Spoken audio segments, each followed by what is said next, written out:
ইফতারির পূর্ব মুহূর্তে দোয়া করুন, এটি ভুলে যাওয়া যাবে না। প্রতিদিন ইফতারিকে সামনে নিয়ে আমরা দোয়া করব, কারণ হাদিসে এসেছে সালাসু দাওয়াতিন মুস্তাজাবা, 3 ব্যক্তির দোয়া আল্লাহ তাআলার কাছে কবুল হয়ে যায়। এই দোয়া আল্লাহ কখনো ফিরিয়ে দেন না। এর মধ্যে একটা দোয়া হচ্ছে দাওয়াতুস সাইম, রোজাদারের দোয়া আল্লাহ কখনো ফিরিয়ে দেন না। দাওয়াতুস সাইমি মাকবুলা, এটা আল্লাহর কাছে কবুল হয়ে যায়।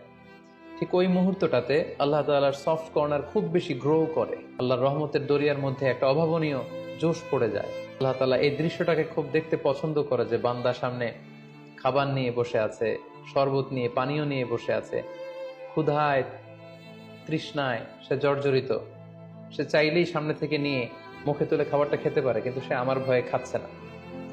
তখন আল্লাহ তাআলা এই দৃশ্যটা দেখতে বড্ড পছন্দ করেন। ঠিক এই মুহূর্তে আপনি যখন বুদ্ধি করে আল্লাহ তাআলার কাছে চাইতে শুরু করবেন, কায়মনো বাক্যে চোখের পানি ছেড়ে, আপনি চাইতে দেরি হবে, এই দোয়া আল্লাহ তাআলার কাছে কবুল হতে দেরি হবে।